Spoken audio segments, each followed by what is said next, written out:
আর এবার নজর রাখবো আদালতের রায়ে চাকরি হারিয়েছে প্রায় রাজ্যের 26,000 শিক্ষক। কিন্তু বিভিন্ন জায়গায় বিভিন্ন স্কুলের ছবি আমরা দেখাচ্ছিলাম যেখানে শিক্ষকদের চাকরি যাওয়াতে প্রধান শিক্ষক সমস্যায় পড়ছেন, ভাবছেন কি করবেন। কিন্তু এবার যে ছবিটা দেখাবো সেটা বাঁকুড়ার ইন্দাস ব্লকের ছবি, ছোট গোবিন্দপুর SN পাঞ্জা হাই স্কুলের ছবি দেখাবো। সেখানে তো চাকরি চলে গিয়েছে প্রধান শিক্ষকেরই। স্বাভাবিকভাবে অভিভাবকহীন হয়ে পড়েছেন স্কুলের শিক্ষক থেকে শুরু করে পড়ুয়ারা। দেবব্রত রয়েছেন আমার সঙ্গে। দেবব্রত, বিভিন্ন স্কুলের দিকে আমরা দেখছিলাম যেখানে শিক্ষক কর্মীদের চাকরি যাওয়াতে প্রধান শিক্ষক চিন্তায়, কিন্তু এখানে তো স্কুলই অভিভাবকহীন হয়ে পড়লো, প্রধান শিক্ষকেরই চাকরি গেল। একদমই দেখো, একেবারেই অসহায় হয়ে পড়েছে, কারণ অভিভাবকহীন এই প্রধান শিক্ষক ছাড়া এই স্কুল এখন কিভাবে চলবে এটা ভেবেই দিশেহারা হয়ে পড়ছেন অন্যান্য সহকারী শিক্ষকরা। তোমাকে জানাবো, একটা স্কুল পরিচালনা করতে গেলে সব থেকে বড় ভূমিকা থাকে প্রধান শিক্ষকের, তারপরেই যদি কারো থাকে গ্রুপ ডি কর্মী, যিনি ঘন্টা দেওয়া থেকে শুরু করে যাবতীয় কাজ করেন। এই যে ইন্দাস ব্লকের গোবিন্দপুর SN পাঞ্জা হাই স্কুল রয়েছে, এই SN পাঞ্জা হাই স্কুলের প্রধান শিক্ষকের যেমন চাকরি গেছে গ্রুপ ডি কর্মীরও, যে কারণেই কিন্তু একেবারেই দিশেহারা হয়ে পড়ছেন, কিভাবে স্কুল পরিচালনা করবেন তা ভেবেই কুল পাচ্ছেন না। সকাল থেকেই যে ছবিটা উঠে এসেছে, সহকারী যে শিক্ষকরা রয়েছে তারাই ঘন্টা পিটাচ্ছে, তারাই স্কুলের ক্লাসরুমের গেটের তালা খুলছে, এবং যেহেতু এখন পরীক্ষা চলছে ক্লাসরুমে তারা নিজেদের মতো করে ডিউটি করছে। স্বাভাবিকভাবে অভিভাবকরাও প্রশ্ন তুলছে, যে বাড়ির গার্জেনই নেই সেই বাড়িতে একেবারে স্বাভাবিকভাবে চিন্তায় তারা, তা বলার অপেক্ষা রাখে না।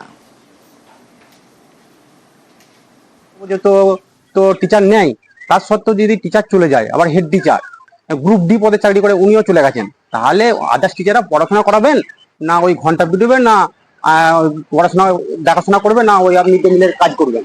যেখানে হেড টিচার চলে গেছেন সেখানে তো অনেকটাই দুশ্চিন্তার মধ্যেই আছি। চাকরি গিয়েছে প্রধান শিক্ষকের, দায়িত্ব সামলাচ্ছেন সহকারী শিক্ষকরা। এই মুহূর্তে আমরা এক প্রকার অভিভাবকহীন, আমাদের খুব অসুবিধা হচ্ছে বিদ্যালয় চালাতে, কারণ এই যে দুজন আমাদের সহকর্মী ছিলেন তাদের সমস্ত কাজই কিন্তু এখন আমাদের করতে হচ্ছে। সেই কারণে প্রধান শিক্ষকের দায়িত্ব আমরা সকলে চেষ্টা করছি ভাগ করে নেওয়ার, এবং তার সঙ্গে গ্রুপ ডি স্টাফ যিনি ছিলেন তারও কাজ কিন্তু আমাদের প্রত্যেককে ভাগাভাগি করেই করতে হচ্ছে। জেলায় জেলায় প্রভাব পড়ছে, ছবিটা অন্তত সে কথাই বলছে। খেজুরির স্কুলের ছবি দেখাবো, শিক্ষক সংকট সেখানেও। খেজুরির পাটনা বৈকুণ্ঠ শিক্ষা সদন, এখানে পড়ুয়ার সংখ্যা হচ্ছে 1100। শিক্ষক এতদিন ছিল এই 1100 জন পড়ুয়ার জন্য 15 জন শিক্ষক। কিন্তু এই যে সুপ্রিম রায়, তাতে এই স্কুলের 4 শিক্ষকের চাকরি গিয়েছে। তাহলে বর্তমানে 1100 পড়ুয়া আর 11 জন শিক্ষক।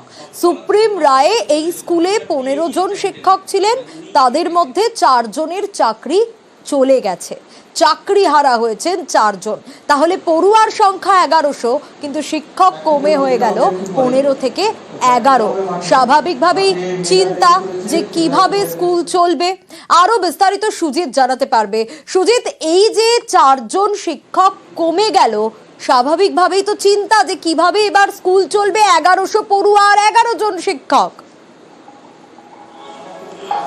স্কুল চালানো অসম্ভব, এভাবে স্কুল চালানো যায় না, এমনটাই বলছেন প্রধান শিক্ষক সহ স্কুল কর্তৃপক্ষ। তাদের বক্তব্য 15 থেকে 4 জন কমে যাওয়া যত সহজে আমরা বলছি, বিষয়টা অত সহজ নয়, কারণ 1100-র বেশি ছাত্র রয়েছে, তার সঙ্গে পার্ট টাইম টিচার, তার সঙ্গে একটি ক্লাসের জন্য একজনও বরাদ্দ থাকলো না, এবং যেখানে হাই স্কুল একজন শিক্ষক একাধিক বিষয়ে ক্লাস নেয় শুনিয়া, সেখানে এই অবস্থা রীতিমতো বলা যায় পঠন পাঠন এই স্কুলের একেবারে শিখেই উঠে গেল।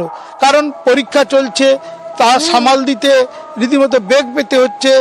একেবারে বলা যায় যে শিক্ষার সংকট, পঠন পাঠনের সংকটের মুখে পড়লো খেজুরির এই স্কুল। কিভাবে এই সমস্যা মেটানো যায় বা কাটানো? প্রধান শিক্ষকের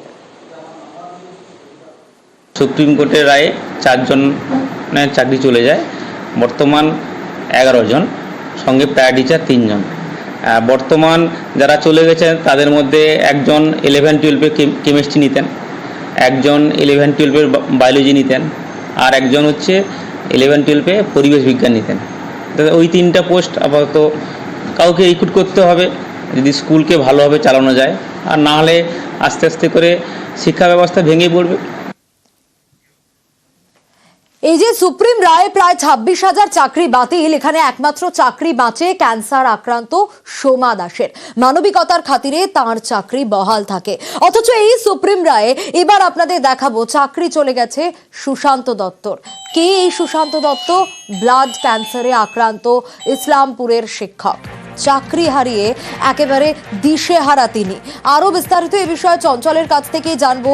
চঞ্চল, চাকরি চলে গেছে, এবার তো শিখে চিকিৎসা, কিভাবে টাকা জোগাড় হবে, কিভাবে চিকিৎসা হবে, কুল কিনারা কিছুই তো খুঁজে পাচ্ছেন না।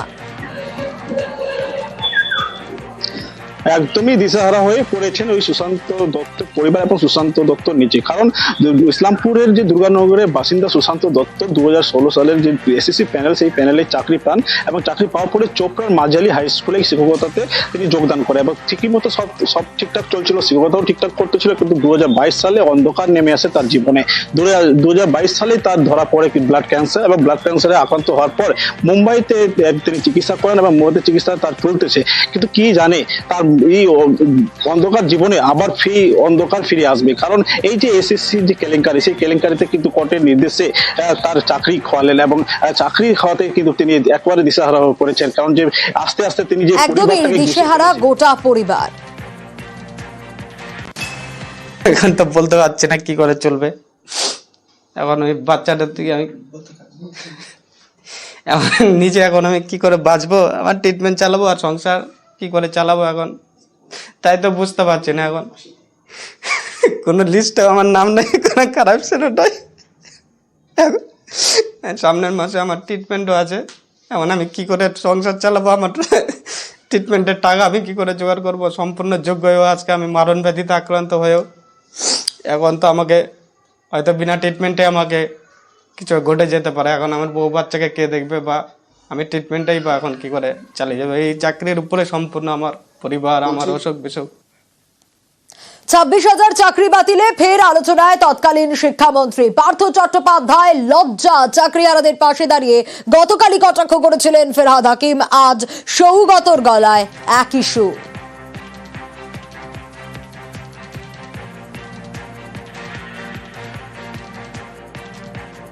একটা হচ্ছে যে যেটা টাকা বেরিয়েছে, এটা আমাদের জুডিশিয়ারির পক্ষে সবার পক্ষে অত্যন্ত লজ্জার। যেরকম পার্থ চ্যাটার্জিটা লজ্জার আমার, সেরকম জুডিশিয়ারিটাও লজ্জার। তিনি এতই অপ্রয়োজনীয় লোক যে ওর নাম আমি করতে চাই না, ওর নাম নিয়ে কিছু আলোচনা করতে চাই। যতক্ষণ ছিল সমস্যায় ফেলতে, এখন আমাদেরই মোকাবিলা করতে হবে। কলকাতার মেয়র বলছেন যে পার্থ চট্টোপাধ্যায় লজ্জা হয়ে দাঁড়িয়েছে। ঠিকই বলে, আমি তার সাথে পার্থ চ্যাটার্জি লজ্জা, তাহলে হ্যাঁ নিশ্চয়ই খুবই খারাপ। শিক্ষার কিছু হয়নি, সব হয়েছে। পার্থর জন্য বহু মানুষের ভয়ানক ক্ষতি, সরব কল্যাণও। তবে এটা তো খুব সত্যি কথা যে ওর জন্যই তো আজকে এতগুলো লোক বিপদে পড়েছে। এটাও খুব সত্যি কথা। এটা বাঞ্ছিত ছিল না কোনো শিক্ষিত মানুষের কাছ থেকে।